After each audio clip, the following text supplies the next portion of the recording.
Alright, hello everybody, it's Tsuki here, and it's been a little while since I made a video. I've been sick, as I probably mentioned in like the last half dozen videos I posted, but I'm still sick, and still coughing a bit, still have a little bit of sore throat, but I feel like I can hopefully get through one video without coughing up a lung or something, so we'll try. But anyways, just hit 2,000 subscribers. You know, not a huge milestone or anything. We probably hit that like a couple days ago, and I just didn't notice. But yeah, that happened, and I figured I might as well do something that people keep asking me to do, even though I keep telling them I'm probably not going to do it. But here I am doing it anyway, and that is just a quick guide to Bard. Now, as you can already see, I'm doing this live commentary. It isn't my usual like long, hour-long guides where I go really in-depth on everything, and a couple reasons for that. First off, we're only like 6-7 weeks away from the new expansion, where most of this stuff will probably be outdated by then, and also because it just takes a whole lot of time to put together those kinds of guides, and also I actually don't think I've really played Bard uh, as well as people like to think I do. I think I play Bard fine, you know. There's definitely a lot more things that I personally could do as a Bard to probably, you know, put out more DPS or something like that. Honestly, I learned how to play Bard like maybe 18 months ago, you know, and I really haven't changed how I play Bard in that time frame like at all. And you know, things have changed with Bard. You know, new things are coming out when we get more skill speed and stuff like that that are possible, and I just haven't been keeping up with it at all. So if you are looking for somebody to give you the absolute best Bard guide you could possibly have, I'd recommend looking. I think his name's Kreitor. He has written guides up on Bard, and he's probably your best bet. But you know, if you just, I don't know, people want to see my guide on Bard, so this is my guide. Knowing, you know, disclaimer, just putting that disclaimer out there. I'm not the best Bard. I don't play Bard as well as I should be playing Bard, but I play Bard this way, and I still manage to do better than most people in the duty finders. So, I mean, it's not really that difficult to do that anyways, but whatever, right? So, yeah. Okay, so now that we got all of that crap out of the way, let's just jump into this before this becomes too long of a video so I can go on and do some other stuff. So first off, let's just clear this log because it's bothering me a bit. There we go. So okay, so again, I don't have a script or anything. All I have are like some bullet points that I made on this like notes thing on my phone, so we're going off that. So yes, the first thing to do is the opener, and this is going to be the first real instance where I totally admit I learned this opener like 18 months ago. Like I said, I haven't changed my opener at all since that time frame, really. And it's a really simple opener once you learn it, which is probably why I've stuck with it for so long. I know there's a lot of different openers for bards, and a lot of them involve turning on and off Wanderer's Minuet to get, you know, the absolute most out of your buffs and all of that, but I was lazy. I'm just gonna be honest, I was lazy. I didn't really feel like learning all of that stuff, so I just kind of kept with this rotation or opener, and it's worked out for me so far. So obviously the first thing that we're gonna do is sing. It's a lot of things that bards don't typically do, is sing their songs, but we are going to sing because we're gonna be at least the bard that sings. We're gonna be that bard. Now, yeah, so obviously, if you don't really need to sing, that's a completely different story. You know what? I'll talk about singing later. For now, we're just going to assume that you do need to sing, and we're gonna go do the opener as I normally would do it, playing bard. So yeah, so the first thing, foes into battle voice. That's something you should be doing kind of pre-pull as you see your tank kind of going in for it. Another thing, Quelling Strikes. If you have time to use Quelling Strikes, you should probably use it. Sometimes I don't use it, sometimes I do. If you're gonna get a large spike of enmity right at the start of our opener, which is why it's probably recommended you use Quelling Strikes. But if your tank is worth anything, then you should be able to hold it. And trust me, when your monk's gonna go do their Forbidden Chakra fully buffed, or when your black mage is over there with Raging Strikes doing 6 fire 4s, you know, you're not gonna be at the top of the enemy list. So that's that. So alright, so you know what, let's just do this, and I'll talk about it after we pull it off. Hopefully, I'm probably gonna mess it up, and obviously if you have dexterity potions, go ahead and use them. I'm not going to use them. I'm gonna say that this side potion is my dexterity potion, because I don't want to use my dexterity potions, and I don't want to go craft any. So here we go.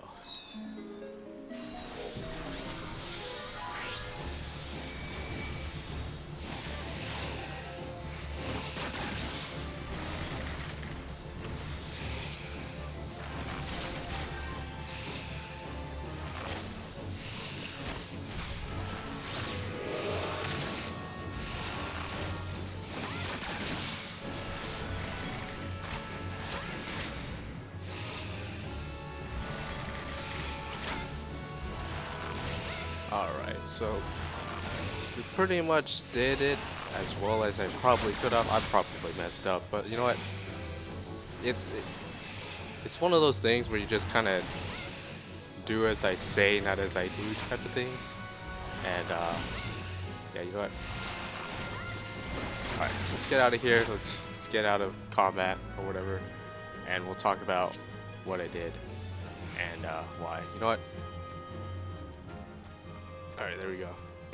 We're out of battle. I think so, right? My Flaming Arrow fell off? Alright. So yeah, that was my opener. Pretty simple opener. Doesn't involve, you know, turning on and off Wanderer's Minuet, which is probably a bad thing, because that probably means I'm not getting the most out of my buffs. But you know what? I've done that opener for like I said, like 18 months. It's worked for me, and it's fine. That's really all I have to say about it. It's fine. It's not gonna, you know, get you on the top of, you know, FFXIV logs or whatever, but it'll do. And you know what? In like 6 or 7 weeks, the opener is probably going to change again, and I'm going to have to relearn it. So I'm just saying that's when I'm going to learn the new opener. That's my resolution for that. But anyways, so what we did, we sunk foes, got battle voice up, popped Quelling Strikes just because we want to be the good little DPS that decreases their enemy as much as they can, so the tanks can hold aggro. And then we went into our opener. So we did Barrage into Hawk's Eye, into Blood for Blood, into Raging Strikes, and then we went right into our first Empyreal Arrow. Let's see, after Empyreal Arrow, we excuse me, did Straight Shot, got Internal Release up, did our Bloodletter, went into Windbite, popped our potion, went to Venomous Bite, popped Flaming Arrow, and I don't recall the timing of it, but I think we just did a heavy shot, and then went to Sidewinder, into Empyreal Arrow again, should be around that time that it comes back up, into Blunt Arrow, which is the silence, and then we popped Iron Jaws to get sort of snapshot our dots, and then just kind of went from there, did Repelling Shot, and yeah, just kind of went from there, which I guess will bring us to the rotation priorities, because bards don't really have a full-on rotation like I guess the melee DPS and the casters do. It's more of a priority system, and for your global cooldowns, basically your dots or Iron Jaws. Once you have your dots applied, you can just pop Iron Jaws, and hopefully you shouldn't have to ever, you know, reapply your dots unless for whatever reason your target becomes untargetable and your dots have to fall off. You know, that's the only times when you should have to reapply your dots, or you're attacking, you know, an ad or something. So after your dots, Empyreal Arrow, and then after Empyreal Arrow, Straight Shot to keep the buff up.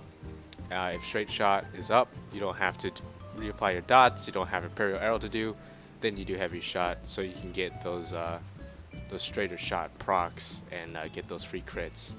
As for off the global cooldown priorities, Sidewinder if both your dots are up.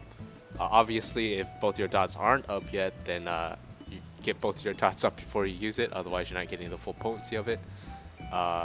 Misery's End. Obviously, since we're attacking striking dummy, Misery's End isn't going to really pop. But yeah, that's something you should be using next. Bloodletter or Rain of Death. Bloodletter if there's one target, Rain of Death if there's two, and Flaming Arrow after that, followed by Blunt Arrow and Repelling Shot. That should be all of them, right? I'm totally doing this off the top of my head, so I don't know if I'm actually missing something that I'm not thinking about. Nope, that's everything. Alright. So we did that. What else we got to talk about? Alright, so singing songs. I said I was going to talk about this, so let's talk about it. So I think as a bard you have 6 songs total. Yes, you got 1, 2, 3, 4, 5, and then you have Swift Song. So Swift Song, very simply, you can't use it in battle, but if you want to get around the world faster, you're in a town, you can't summon your mount for some reason. Increases the movement speed of you and your party members. You can also pop Swift Song inside of dungeons to just sort of get around faster in between pulls. No one's gonna really tell you you're a bad bard if you're not singing Swift Song though, so don't worry about that really. So that's Swift Song, and there's really nothing else much to say about that. The other 5 songs though are a little bit more important. So let's talk about Wander's Minuet, which we have on now. Yeah. So Wander's Minuet, basically it's the passive buff you put on yourself. Makes you deal 30% more damage. But the trade-off is that you get no auto attacks. You don't have auto attacks anymore, and it adds a casting time to all of your weapon skills, with the exception of Straighter Shot if it's procs. And notice how it says only Archer and Bard skills, so that if you wanted to, you could use Feint, which is something I don't use. I know that there are definitely ways to use it to sort of maximize your damage, but again, it's not really something that I use, and I don't know, it's a very marginal difference from what I can tell if you choose to use this or not. And honestly, going into Stormblood with the supposed change to how jobs are going to function, the job system and all that, and how they're revamping the cross-class system and all that, I highly doubt we're going to get Feint as a weapon skill anymore on Bard. So yeah, if you're new to Bard and you're not really sure if you should be using Feint, if it's not that much trouble and you really want to learn how to use it, go for it. But if you're on the fence, you don't really want to learn about it, I would say that you're in the clear. It's probably not going to be part of our rotation going into Stormblood, so just kind of, that's just my opinion, what I think. I could be totally wrong, but we won't find out until Stormblood actually launches. But yeah, that's Wander's Minuet, and that should pretty much be on like 99% of the time. Obviously, there's instances where you can turn it off to get the most out of your buffs, which I said before, and if you want to learn those, you should probably go read Kreitor's guide on it, because I don't know them. And obviously, if you need a move for any reason for extended periods of time, then it might be a good idea to turn it off. Although, while you don't have as much movement as you used to back in A Realm Reborn, you still have some movement, so let's just kind of demonstrate. So let's say I need to get to the like the sunflower patches over there while still attacking. So as you can see, I still have like decent movement in between my cast times and my global cooldowns. That was probably a bad example because Empyreal Arrow doesn't follow the same global cooldown, but you know what I mean. Now let's say I needed to get from like here to there like right now. Like I need to get there right now. Let's just say I'm standing here. I really need to get to the sunflower patches right now. Turn off Imperial, or not Imperial, Wander's Minuet, and I can get there right away. Let's see, I need to go back now. Okay, that was a bad example because I moved too soon. But you see what I mean, right? So you do have movement, and it takes a little while to get used to, so that you're not actually like clipping your global cooldown like I just did there and interrupting your cast. It's something that, I don't know, I've kind of always been attuned to because It's something you can kind of do with healers and casters. Let me just kind of demonstrate that real quick. So it's something you can kind of do with healers and casters. So right here, it's not fully cast, but I'm still moving, and it still goes off. And it's called stutter stepping, I believe is the correct term. And it allows you to kind of move towards the end of the cast and sort of use the latency to your advantage, basically. But with Bard in particular, you actually have about, I don't know, like a little less than a second in between your global cooldowns to move. That's obviously not taking into account Empyreal Arrow, which is on its own global cooldown, and that's just, I don't know, that's its whole other thing. But yeah, so that's Wanderer's Minuet. Again, you should probably have it on at all times. If you're playing Bard and you just refuse to use Wanderer's Minuet at all, you're playing Bard wrong. I'm just going to tell you flat out. So learn how to use Wanderer's Minuet. It's going to improve your play, and well, you should be using Wanderer's Minuet. So yeah, if you're not going to use Wanderer's Minuet and you don't want to learn how to use Wanderer's Minuet, you should probably pick a different job to play, because you're playing the job improperly if you're refusing to use Wanderer's Minuet. Now the other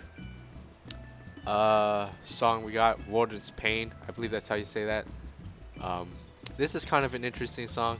What it does is it's basically a two-part cleanse. So if you have a debuff on you, when you first cast it, it'll immediately get rid of it. I don't have a debuff. I don't have a way of putting a debuff on me right now. But if I had a debuff on me, if I cast it on myself or a party member who does have a debuff on them, it would get rid of it immediately. So you know, if somebody has like a paralyze on them, poison, you know, something like that, you can cast this on them. Doom is also another thing that can be cleansed, especially in Dude Scathe. So yeah, that's something you can do. And obviously, well, it just fell off, but you also get a 30-second buff that gets applied to you when you cast the Warden's Paean. And if you get a debuff within that 30-second time frame at all, it will get completely negated, and it will basically absorb the buff. So there's really a few key ways to use this just off the top of my head. Obviously, one thing that a lot of people tend to point to is using it on warriors when they use their berserk. That way they don't have to deal with the pacification. That is obviously assuming that they don't get some other debuff within the time frame that you cast it and the time frame that berserk falls off. That is definitely one way to use it if you happen to be in a party with a warrior in it.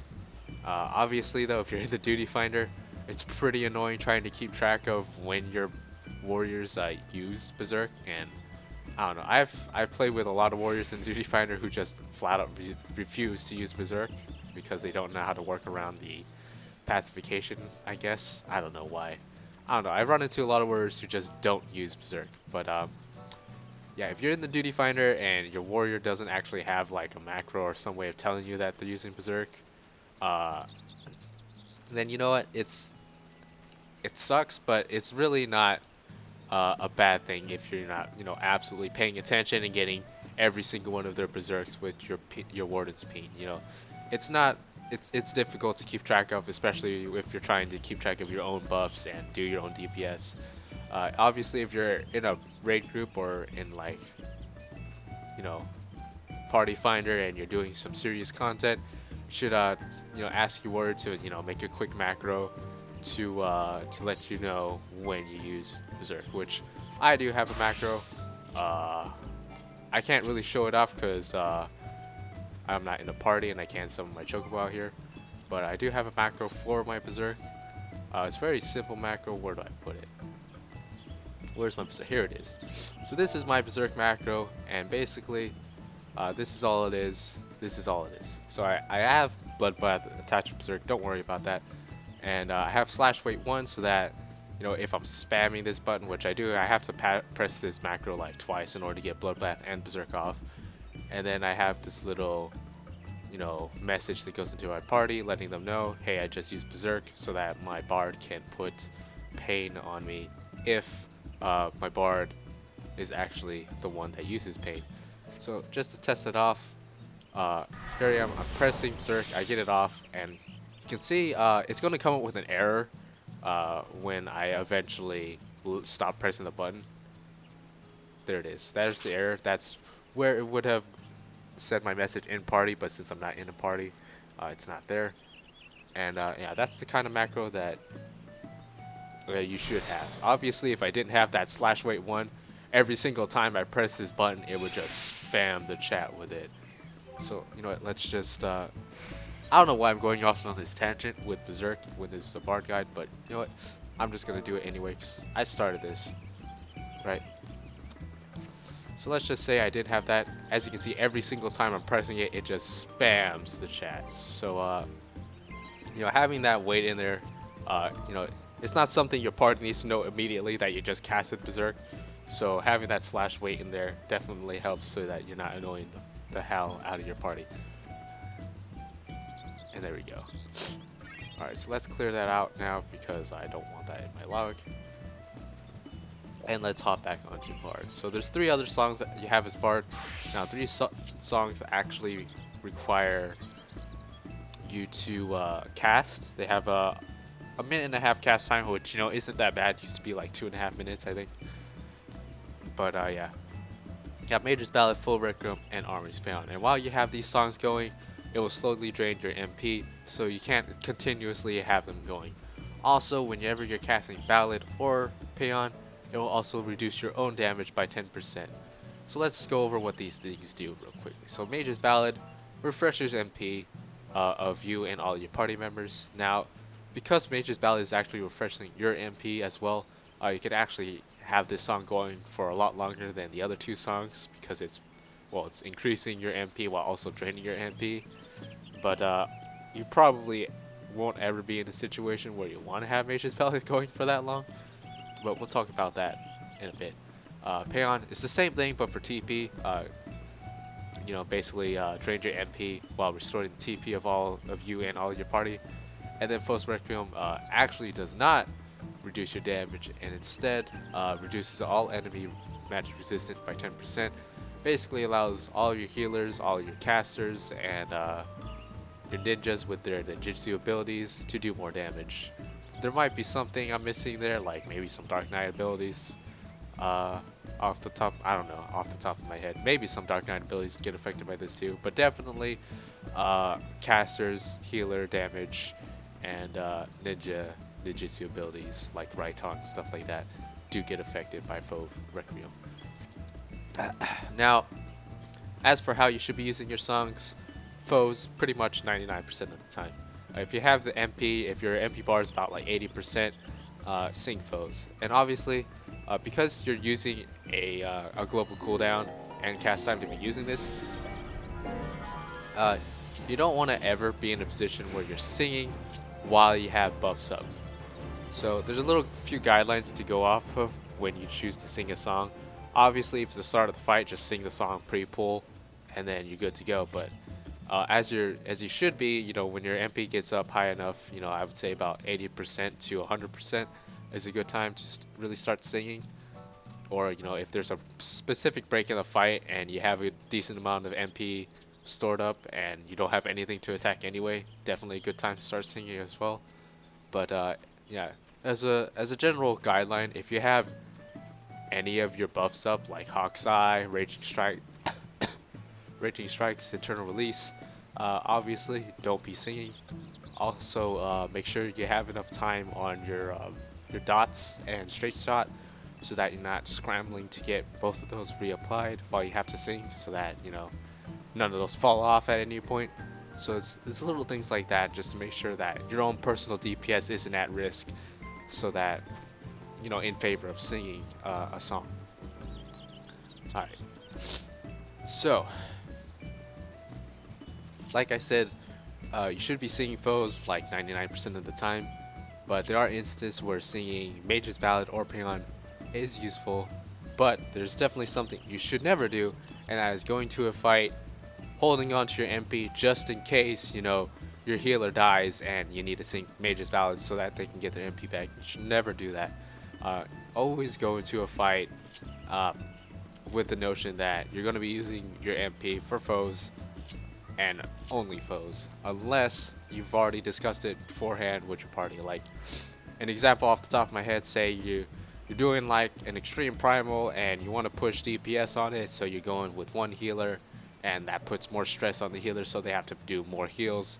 So, you know, in order to offset the amount of MP, the extra MP they're using, you decide, you know, at this point in the fight, you're gonna sing Mage's Ballad for like 30 seconds or something like that. That's a time when you know it. That's when you know you're gonna sing Ballad. You planned it, you know, beforehand, and you're gonna save some MPs to make sure that you can sing Ballad for that period of time that you agreed upon. You know, that's fine. Something you shouldn't be using Ballad for is that, I don't know if my healer is going to be good on MP, so I'm going to hold on to all of my MP just in case he needs more MP so I can sing Ballad for him. That's not something you should be doing. Always assume that your healers know how they're managing the MP. Always assume that people aren't going to die, so they don't need the MP. And yeah, that's basically how you should be handling that. Now, there are also occasionally times when, you know, there's breaks in fights, and you can just kind of sing Ballad to sort of get your healer's MP up, because there's nothing for you or any of your party members to attack anyway. That's also a great way of using it. Also using it in between pools, you know, in dungeons, not a bad idea if, you know, your healer is just, you know, spamming Holy and, you know, giving them more MP to spam more Holy, you know, in between fights when you're not actually doing any damage. Not a bad idea either. But for the most part, singing foes, definitely the way to go there.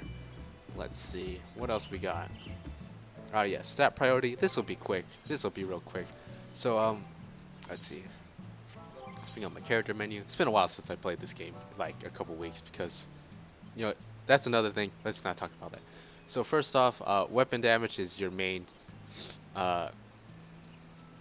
stat, I guess, to go for first. Never sacrifice weapon damage for anything else. I mean, basically that's the rule of thumb. Weapon damage over everything else.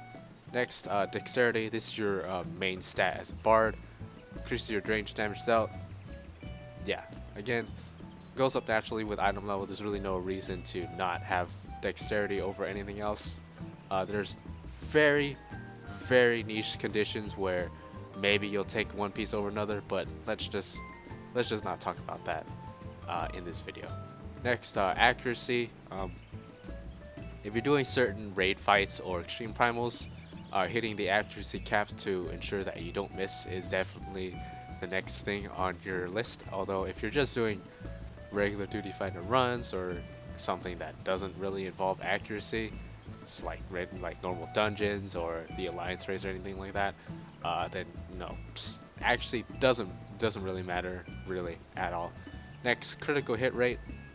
Crit's pretty important as bard, as it affects the possibility of you getting your Bloodletter resets, as well as the amount of damage your crit attacks do, which you do have built-in automatic crits with straighter shot and procs, so that's important.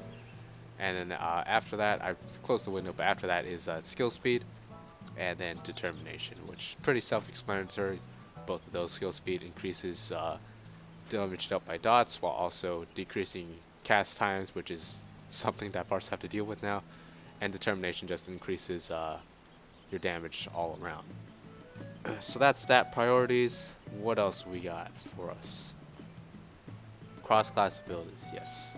So these are the cross-class abilities that I choose.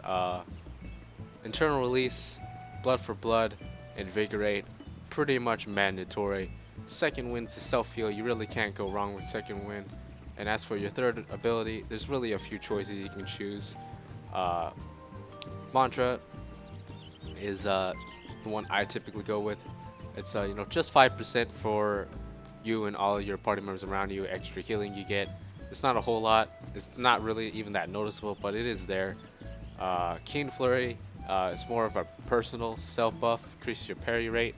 Back when Determination used to also, or not Determination, Dexterity used to also affect your parry rate. This was actually fairly good for bards.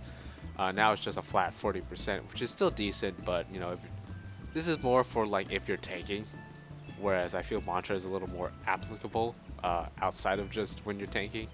So, but that's there. And obviously, if you're one of those people who likes to use Feint, not then that's probably where your 5th weapon or cross-class ability is going to go towards. Again, though, I highly doubt we're going to get Fate as a cross-class ability moving into Stormblood, so just kind of keep that in mind. And yeah.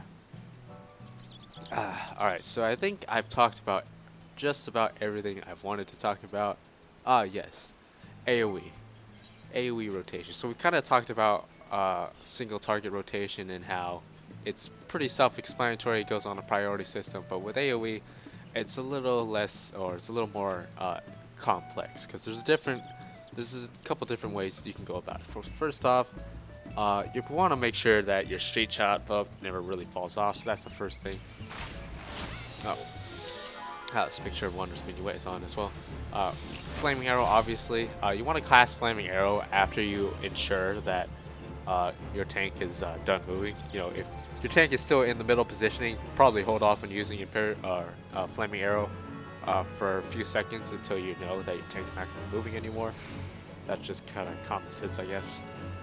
After you got straight shot up, you know, then it's really then that you kind of go and you decide what you want to do. So I always, no matter what, like to have at least one target with my dots up, and then I like to make sure that as long as the target is alive, that I'm always reapplying Iron Jaws onto that target so that my dots never fall off.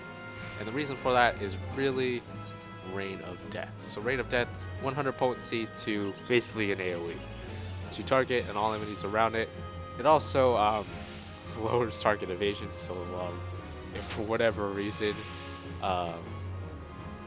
you know, you or some other party members don't hit the accuracy cap for some reason, or you know, your healer has really low accuracy, that helps them make sure that they don't miss, I guess. But yeah. So yeah, making sure you have dots up, and then once you have your dots up, you know, using Rain of Death on cooldown, then you can basically go into Quick Knock and, you know, Quick Knock enemies. Now, another thing you have, let's see, where is it?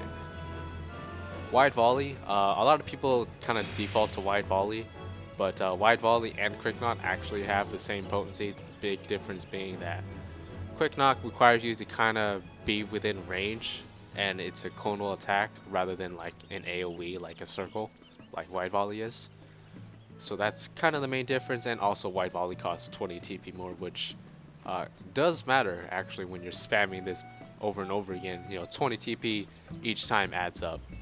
So that's something to keep in mind. Always kind of default to Quick Knock if you're within range. The only reason you'd use Wide Volley is if you're still trying to get in range, or if, you know, you have such a big pack that for some reason your clone from Quick Knock won't hit every enemy. Although, to be fair, the range and cone of Quick Knock is pretty generous. Like, you see, even from back here, I'm still hitting that second training dummy, even though it looks like the animation isn't really hitting it. And, you know, the range on it is still like, okay, now I'm not hitting it anymore. But you can see the range is fairly forgiving on Quick Knock, so there's really no point in using Wide Volley unless you're completely out of range, is basically what I'm trying to say. I highly suspect that Wide Volley is going to be your go-to AoE ability, and they're just going to cut Quick Knock from Bard's abilities going into the expansion, but we'll see. Now, the other way you can do AoE damage, and this is more like if there isn't a whole lot of enemies, like maybe there's only 2 enemies or 3 enemies is basically the cutoff point. If there's like 4 or more enemies, I tend to just do the normal, conventional, like spam Quick Knock, make sure your dots don't fall off on one target. But if there's like 3 or less enemies, the other way I like to do it, or this is something you can do also if you're just running low on TP, is to just dot every enemy and then just do your single target rotation, and then you know, do Rain of Death as it comes off cooldown, while making sure that you keep your dots up. So while you're doing this, basically you have your dot damage going off on all your enemies, presumably, and you have your Rain of Death procs coming in, hopefully, and also, you know, whatever damage you got other than that, you know, flaming arrows, stuff like that. So yeah, that's AoE damage, and yeah, I think that talked about just about everything I wanted to talk about. Obviously, this was a pretty unofficial guide, and obviously I'm not the best bard, uh, and I don't know, I consider myself kind of a lazy bard, but even then, I still probably do better than most bards you'll come across in the duty finder. But again, that's not really saying much. But yeah, I think we've pretty much talked and covered everything I wanted to talk about. Let me just go over my little bullet points here. Yeah, we've pretty much talked about it. So, just to recap, sing your songs is probably the biggest thing that I have a problem with the bards I come across in the duty finder. You know, not singing Wander's Minuet is probably a really big one, but although more and more I'm finding that's not as much of a problem, it's more of an occasional problem with that one bard who just refuses to sing it.